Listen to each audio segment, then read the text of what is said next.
saludo muy especial para todos ustedes que avanzan en los contenidos de este curso de transfusión segura del feto y el recién nacido. Y en esta oportunidad vamos a discutir en esta cápsula de contenido los mitos y las realidades sobre la titulación de anticuerpos cuando tenemos una madre con un rastreo positivo. Aunque esta técnica actualmente es muy controvertida porque las principales fuentes internacionales establecen que no hay una correlación directa entre el título que uno encuentra a través de estos test semicuantitativos y la severidad de la enfermedad, pues hay muchas instituciones que siguen realizando estos procedimientos y hacen parte de esa rutina inmunomatológica cuando estamos investigando estos procesos hemolíticos en la madre y en el bebé. Bien, en ese sentido, pues sean todos bienvenidos. Vamos a realizar una revisión muy sucinta de este tema y a darles algunos tips importantes para que hagan una adecuada titulación de anticuerpos si todavía continúan trabajando esta parte. Entonces, este es nuestro punto de partida. Estamos aquí en una mujer que tiene un rastreo de anticuerpos irregulares positivo y que ya hay evidencia de que hay una aloinmunización en ella y que esos anticuerpos, de acuerdo a la fisiopatología de la enfermedad hemolítica, tienen la capacidad de atravesar la placenta, fijarse a los eritrocitos fetales y generar la destrucción, como ya lo hemos discutido. Cuando tenemos un rastreo positivo, es insuficiente entregarle al médico un reporte solo con esta positividad, porque vienen algunas preguntas. Lo primero es descubrir cuál es la especificidad de esos anticuerpos, o sea, poner como su nombre y su apellido. ¿Esto por qué? Porque hay anticuerpos que independiente del título son muy hemolíticos, como los antiquel 1, ¿cierto? Entonces no vamos a tener títulos muy altos, sin embargo, son valores muy críticos dentro de esta práctica de la titulación y de la identificación de anticuerpos cuando se hallan en una gestante.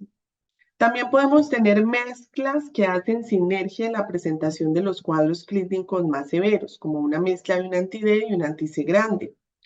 O podríamos tener anticuerpos anti-C pequeño o anti-E pequeño, que inclusive en caso de necesidad de transfusiones intraútero, va a limitar la selección de unidades O negativo, bajo el entendido que estas unidades, en su mayoría, en el 80% de los donantes, expresan los antígenos C pequeño y E pequeño en dosis homocigota. Entonces, para posteriores intervenciones y, por supuesto, para el seguimiento, es importante definir la especificidad a través de la identificación de anticuerpos.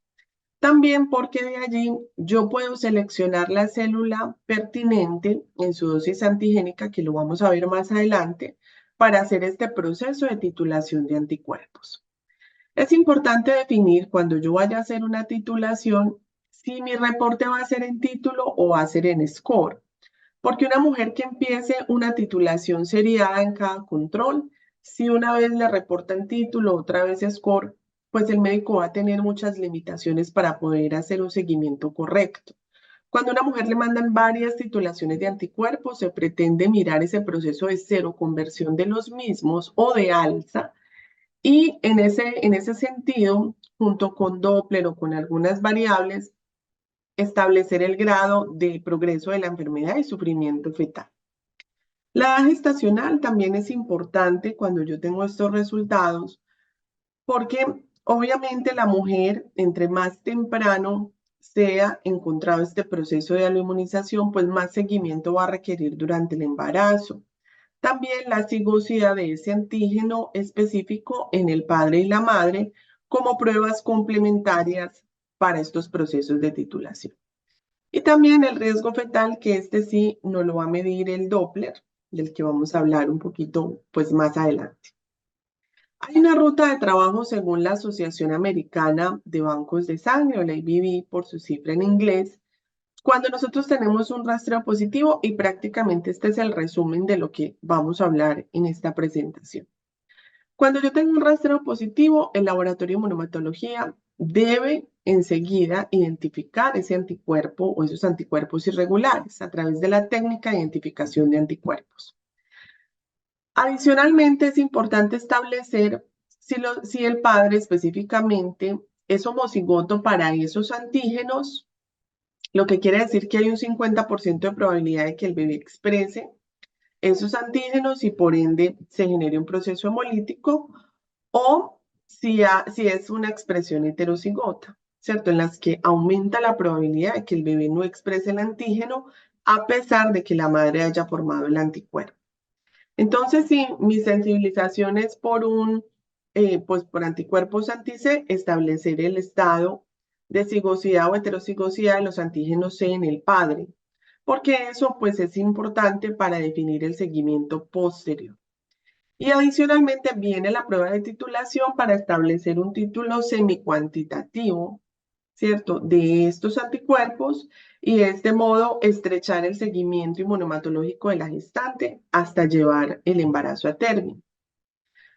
Hay algo fundamental y es la predicción del riesgo fetal que ya se los decía, hoy en día se hace por ecografía o por ecodoppler, que este Doppler tiene como finalidad la medición del pico sistólico máximo de la arteria cerebral media y ha demostrado ser muy correlativa con la severidad de la anemia y predecir sobre todo la necesidad de procedimientos más invasivos. Cuando se identifica que efectivamente hay un riesgo fetal, pues hay que hacer intervenciones, que en estas pueden inclusive involucrar el laboratorio de inmunomatología cuando se seleccionan transfusiones intraútero o componentes para transfusiones intraútero, seguimiento a través justamente de la titulación de anticuerpos, del Doppler y tratar de llevar pues como el nacimiento al término posible y evaluación posterior al recién nacido de las complicaciones que puedan identificarse al nacer. Pero si no hay riesgo fetal, pues vamos a continuar los seguimientos hasta que, pues obviamente el equipo de ginecobstetricia y neonatología establezcan que es importante y que la mujer pueda llegar a término en este embarazo. Entonces, esta área del conocimiento, en conclusión, miren ustedes que involucra de forma transversal tanto el laboratorio de inmunomatología y todos los profesionales que en él ejercen, y toda la parte de ginecología y neonatología para poder garantizar la seguridad de ese binomio madre e hijo. Avanzando entonces con este tópico, vamos a revisar algunas consideraciones metodológicas importantes cuando nosotros estamos haciendo investigaciones inmunohematológicas de anticuerpos irregulares. Lo primero es que las sociedades internacionales sugieren que este estudio de rastreo y posterior identificación, inclusive algunas, la clasificación, debe realizarse en el primer trimestre y en el último trimestre, para poder detectar en el caso de la aloinmunización estos cuadros de aloinmunización tardía. Posteriormente, al hallarse un resultado positivo, hay que ir a las pruebas de identificación. El fundamento para repetir la hemoclasificación es evitar que hayan errores de mala clasificación de la madre y exclusión de aquellas mujeres RHD negativo que requieren profilaxis anti-D en la semana 28. Para la serología de anticuerpos es importante que sean técnicas capaces de detectar IgG a 37 grados centígrados, porque son estos anticuerpos los que pueden atravesar la placenta y generar estas complicaciones al nacer. No es necesario detectar anticuerpos fríos porque bajo el entendido que son IgMs, estas no son la causa de la entidad que estamos investigando y por supuesto no será necesario detenernos a analizar complemento. Es de resaltar que estos cuadros hemolíticos en el bebé se generan por las IgG y por fagocitosis, ¿cierto? De algunos macrófagos que se encuentran en el hígado y en algunos tejidos, y por ende, pues no es una lisis mediada por complemento. Respecto a los paneles celulares, es importante emplear paneles eritrocitarios que sean fenotipados, en lo posible comerciales y que tengan todas las especificidades de importancia clínica, incluyendo algunos que tienen una prevalencia más baja en la población. En alguna oportunidad hubo complicaciones porque no se detectó una inmunización por anti-KEL1 en unas células que se habían utilizado y que eran todas KEL1 negativo, antígeno KEL1 negativo, ¿cierto? Porque habían sido preparadas in-house. Entonces, esta inmunización tuvo curso y reiteradamente los rastreos fueron negativos. Esas son las complicaciones más frecuentes cuando se hacen pools de células o no se tiene una selección estricta de estas células. Por eso siempre las sugerencias que sean de tipo comercial, que ya vienen validadas y garantizadas para tal fin. Especificidades como anti-I, anti-P1, Lewis, ya sean IgG o IgM, no deben ser tenidas en cuenta, ya que estos antígenos están escasamente desarrollados en el nacimiento. Entonces, no hay mucha probabilidad de que se presenten anticuerpos, aloinmunizaciones para estas especificidades. Y si se presentan, no hay la suficiente evidencia científica de que sean de una severidad, pues que amenacen como la vida del bebé. En cuanto a los tratamientos, el uso del tratamiento de plasma materno con DTT puede ayudar a distinguir anticuerpos IgG e IgM cuando tengo la duda si es una de estas dos especificidades la que pues tiene relación con los anticuerpos que estoy identificando, ¿cierto? Entonces ahí es importante porque muchas IgMs pueden tener un amplio rango térmico y detectarse también en fase de antiglobulina. Entonces será importante establecer tratamientos diferenciadores para destruir las IgM y confirmar que estoy efectivamente frente a anticuerpos IgG. Esto no se hace mucho, realmente no se hace mucho cuando hay esa reactividad en fase de CUMS, es que empieza como la investigación en adelante. El fenotipo es algo importante porque establece si el padre tiene el antígeno correspondiente y si es heterocigoto u homocigoto para él, lo que veníamos hablando. Si el padre es homocigoto, hay una probabilidad muy alta de riesgo porque va a haber una dosis que va a dar papá que va a tener el antígeno para el cual ya hay el conflicto. En la heterocigosidad hay más probabilidad de que esto no se presente. En el mundo se ha avanzado mucho en todas las técnicas moleculares de ADN fetal para establecer oportunamente en el plasma materno pues este fenotipo y con eso definir algunas conductas. Y hoy en día es disponible para RH, DAFI, KID y MNS, ¿cierto? Como los grupos más importantes en el desarrollo de esta entidad. Vamos entonces en esta parte a discutir algunos tips en cuanto a esta identificación de anticuerpos. En la enfermedad hemolítica, los anticuerpos más comunes y que son de mayor significancia clínica son anti-D, anti-QEL1, C pequeño, C grande y DAFI-A. Por eso nuestros paneles deben estar provistos de estos antígenos para poder hacer esa identificación con éxito. En ese sentido, ya hemos reiterado que el panel debe contemplar las especificidades de importancia clínica. Y en los casos de los anti-QEL1 son considerados valores críticos porque son muy hemolíticos independiente de su título, pero también están implicados en la supresión de la eritropoyesis fetal. Entonces los cuadros clínicos son muy agudos. Inclusive en algunas mujeres que son abortadoras recurrentes se pueden encontrar estas especificidades. Es importante determinar la especificidad de los anticuerpos y evidenciar efecto de dosis. Entonces, mucha precaución acá, porque si yo estoy haciendo una titulación de anticuerpos con la célula que presenta efecto de dosis, o sea, una célula de dotación heterocigota, y en la identificación yo vi que ese anticuerpo tiene efecto de dosis, voy a tener un error en la titulación de anticuerpos. Cuando yo identifico que estoy frente a anticuerpos con efecto de dosis, debo titular con una de las células homocigota para garantizar que siempre voy a encontrar el título específico de esa especificidad. Es importante el adecuado control de calidad.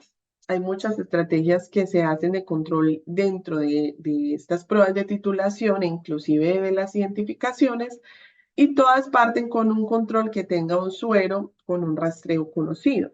Entonces, si yo hago estas pruebas en el laboratorio de inmunohematología, por supuesto debo tener dentro del control de calidad un día por cada lote o inclusive cada 15 días la identificación de estos sueros conocidos y en lo posible una titulación también. Puede ser inclusive de un suero que ya tengamos conocido de un paciente y que esté congelado, estaría muy bien, pero siempre incluir el control de calidad.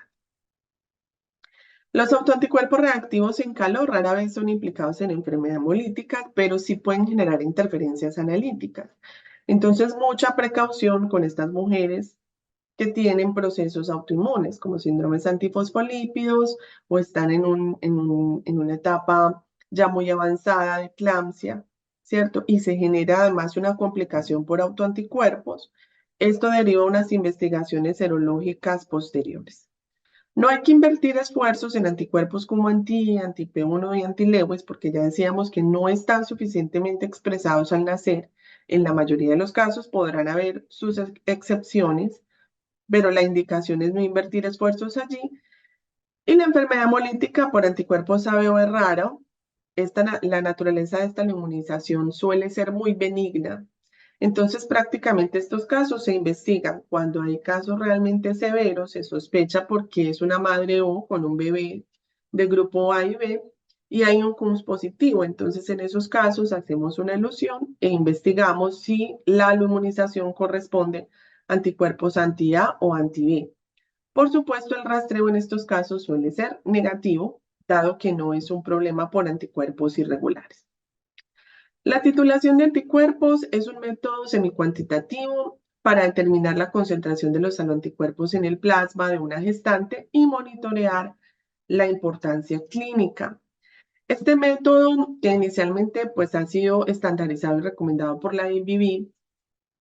Hay varias derivaciones. Ustedes ven que hay un método salino antiglobulina con incubación de 60 minutos, pero cuando ya estamos trabajando técnicas de aglutinación en columna, solamente buscamos IgG y activamos a 37 grados la fase de Coombs, por lo cual pues podemos trabajar allí las pruebas de titulación.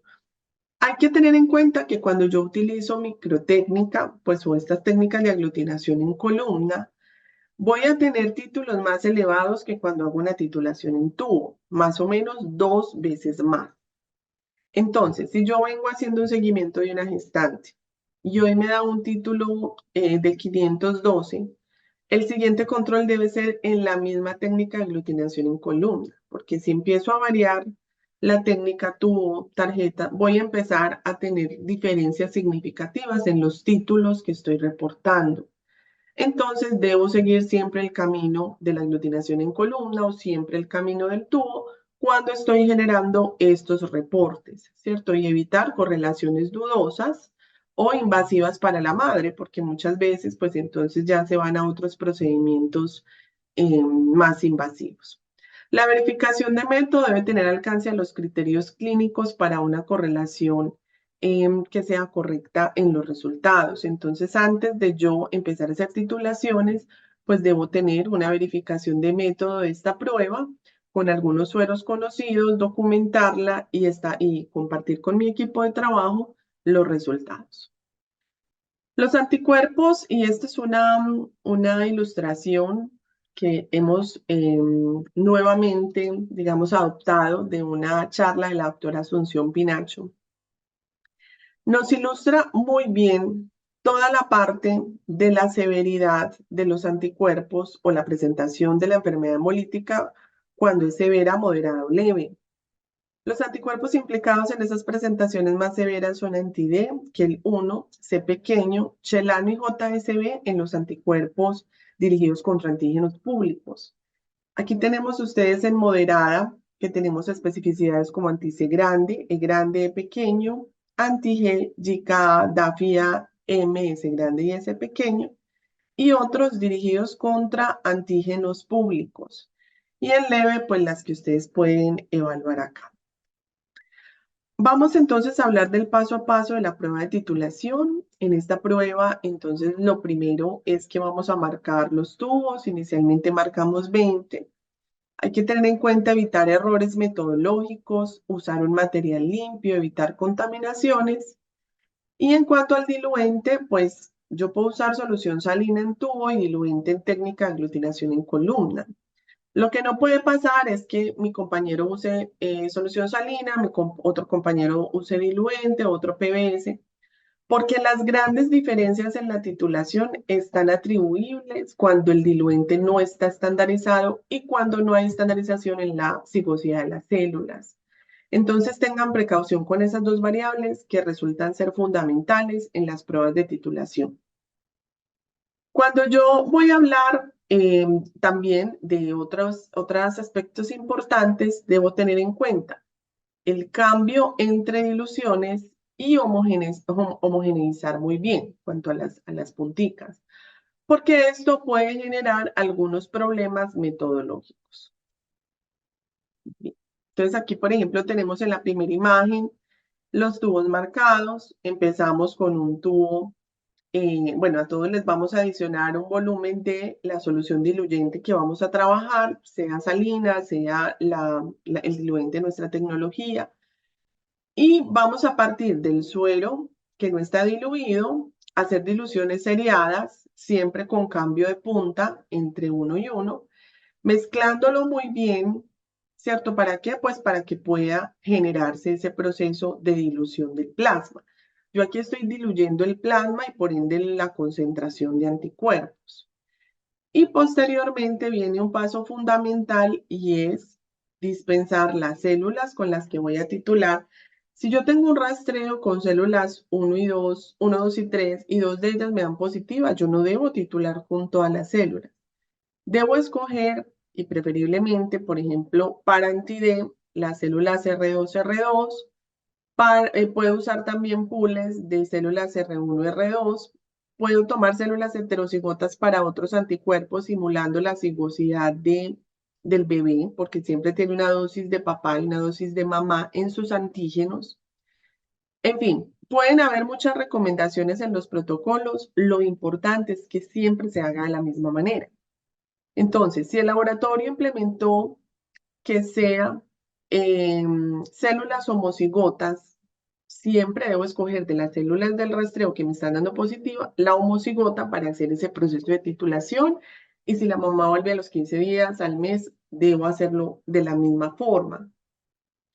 Si lo voy a hacer con células heterocigotas, perfecto, pero ojo, el día que tengan un anticuerpo susceptible al efecto de dosis, será mejor usar una célula homocigota. El volumen de dispensación pues va a depender de la tecnología que estemos trabajando y el proceso ya de incubación de esta fase de antiglobulina y lectura es crucial para tener resultados adecuados. ¿Cuáles son los factores que afectan la titulación? La variabilidad antigénica. Entonces ya les decía, si tengo un anticuerpo susceptible de efecto de dosis, y voy a titular con células heterocigotas que tienen menos concentración de ese antígeno específico. Voy a tener, por supuesto, unos títulos menores. Entonces será importante sobrepasar ese tema. La cigosidad. Entonces, bueno, ya lo decíamos con los efectos de dosis, pero también si una vez mi compañero hace una titulación con células homocigotas, al siguiente control heterocigota, al siguiente homocigota, voy a tener muchos cambios en esos títulos, por eso hay que ponernos de acuerdo cuál de las células del RAI es la que vamos a utilizar para este proceso de titulación. El almacenamiento, entonces hay algo adicional y es que cuando nosotros guardamos estos kits de células reactivo, durante el almacenamiento hay unos antígenos que son muy lábiles. Entonces, por eso el control de calidad del rastreo de anticuerpos irregulares es crucial para identificar que las células estén a punto. ¿Qué pasa cuando yo tengo un anticuerpo con especificidad no detectada? Hice la identificación y no logré concluir, pero la madre está no inmunizada. Pues voy a coger, obviamente, las células que tengan una intensidad mayor y voy a hacer la titulación con ellas, ¿cierto? Y por supuesto, remitir esa muestra a un centro de referencia, porque si además hay una evidencia de sufrimiento fetal, pues es un anticuerpo de relevancia clínica que puede estar dirigido para grupos raros. Los antígenos ausentes, cuando por ejemplo yo voy a hacer una prueba de titulación y estoy eligiendo células que no están bien provistas para antígenos de baja incidencia, puedo tener un rastreo positivo y perder completamente el título en el proceso de titulación e identificación de anticuerpos. Un caso concreto que ha pasado últimamente es que no todos los paneles identifican los anticuerpos anti-IgA. Y tenemos una prevalencia importante de esos anticuerpos en la población, porque inclusive pues hace parte de la tipificación o de la variabilidad antigénica que tenemos los latinoamericanos.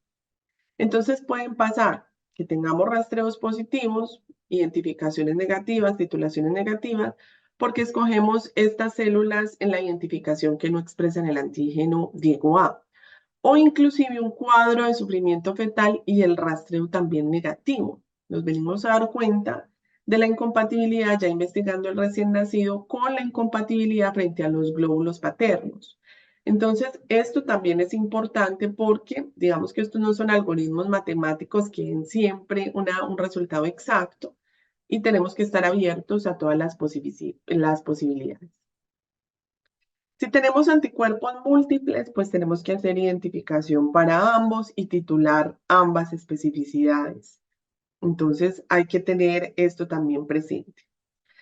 Los errores en esta prueba obedecen a la falta de estandarización. Cuando estas variables no se tienen bien definidas, bien entendidas en el equipo de trabajo, es que vienen los problemas de estandarización. Si ustedes no pueden garantizar esto, remitan esta prueba a un centro de referencia. Pero es importante que lo hagamos bien y lo hagamos de forma clara y estandarizada. Por último, nos queda hablar de la interpretación. Si yo voy a hablar de títulos, miremos en esta titulación seriada, el reporte en títulos va hasta la última aglutinación de una cruz, ¿cierto? Como ustedes pueden observar, en este caso sería 1024. Estos son casitos que hemos tenido y hemos recreado en la docencia para ustedes. Pero resulta que hay una interpretación en SCORE, en donde le da una puntuación a las reacciones de aglutinación. Si yo tengo aglutinaciones de 4 cruces, doy una evaluación de 12, 3 cruces 10, 2 cruces 8, una cruz 5 y WIC, pues 2 cruces, 2 puntos, perdón. Entonces, en un caso como este, donde empezamos con unas aglutinaciones de 3 cruces, pues miren que se le da 10 puntos a este pozo, 10, 10, 10, 10. Y ya cuando hay una variabilidad de 2 cruces, entonces viene una puntuación de 8 y en las de una cruz una puntuación de 5. Posteriormente, esto se va a sumar y ese sería el score en esta titulación. Por ejemplo, en este caso sería 93. Un título de 1024, un score de 93. ¿Por qué es importante? Porque hay veces yo puedo tener el mismo título, pero cambian las reacciones de aglutinación y aumenta el score. Eso también son signos de que hay cero conversión o aumento en la concentración de los anticuerpos. Y por supuesto, miren ustedes que el score le da puntuación a las reacciones WIC. Entonces, básicamente la diferencia, mi recomendación es que reporten ambos resultados, el título y el score. Realmente es un procedimiento muy sencillo y con esto pues el médico va a tener un panorama más claro de lo que está sucediendo en términos de cero conversión. Mitos y verdades, entonces, al final. El diluyente influye en el título, eso es una gran verdad. Digamos que cuando no está estandarizado el diluente, es de lo que más genera variabilidad en los resultados de la titulación. Se debe titular con las 2 o 3 células del rastreo que dio positivo. Ya decíamos que no, lo ideal es escoger una que sea, bien sea homocigota si hay un efecto de dosis, o bien sea heterocigota, en la mayoría de los casos se elige esa, y continuar con ese en cada uno de los controles. Lo importante es que siempre se elija un camino y ese camino es el que todas las veces que tengamos ese control de la gestante lo podamos hacer. El pool de células O es suficiente, eso no es verdad. Necesitamos hacer identificación, abrir los rastreos, titular, para poder tener un análisis más global de esa gestante. El título reemplaza el score. Entonces, eso realmente es un mito porque ambos resultados pueden generar un buen valor diagnóstico. Un anti-D después de la semana 28 es medicamentoso. Por supuesto, si voy a hacer un rastreo y una titulación después de aplicar la gamma globulina anti-D, voy a tener un riesgo de estar titulando el de origen medicamentoso. De ahí la recomendación de que se haga el rastreo en la semana 28 antes de hacer la aplicación de este medicamento, porque podrían incurrir en errores técnicos en esta titulación. Debemos congelar la muestra anterior y montar en paralelo. Esto es una buena práctica. Si yo estoy en un seguimiento de una gestante, congelar ese plasma y luego montarlo paralelamente con el nuevo control es como un control interno del proceso y me permite evaluar también la variabilidad que se está presentando en esas muestras de la mujer. La titulación de anti-A es necesaria para la incompatibilidad BO. Hay muchos estudios que han empezado como a evaluar esa titulación de anti-A y anti-B, pero pocos son suficientemente concluyentes de que de esto se derive la presentación de la enfermedad hemolítica, ¿cierto? Entonces, entendiéndose que esta incompatibilidad es muy benigna, la Sociedad Española recomienda solamente concentrar esfuerzos cuando realmente hay un bebé CUMS positivo que puede tener algún signo de aumento de las bilirrubinas y que puede empezar a generar un cuadro realmente importante. La mayoría de estos cuadros son autolimitados, no requieren ni siquiera fototerapia, entonces hay más indicación de investigar los cuadros por anticuerpos irregulares. Un aumento del título es indicativo en seroconversión, así es. Sin embargo, han habido casos en donde tenemos un título en una gestante y al final no se evidencia sufrimiento fetal porque el bebé pues no expresa el antígeno, en este caso del padre, sino que heredó el fenotipo materno. Y esa sensibilización se había dado por embarazos anteriores. Entonces, no, por eso les digo, es importante correlacionar todos los hallazgos serológicos con la evidencia o no de sufrimiento fetal, porque es esto lo que va a derivar intervenciones clínicas. Por último, les voy a dejar estos 3 ejercicios para que ustedes los elaboren. Aquí tenemos 3 titulaciones de anticuerpos y van a tratar de interpretar el score y la próxima vez que nos veamos, entonces les doy la respuesta para que miremos qué tan claro quedaron estos contenidos. Aquí tienen unas bibliografías adicionales, les vamos a compartir también durante la clase una guía muy completa de todos estos ejercicios de titulación. Espero que hayan aprendido mucho con este contenido. Voy a estar muy atenta a las dudas y tengan entonces un excelente día.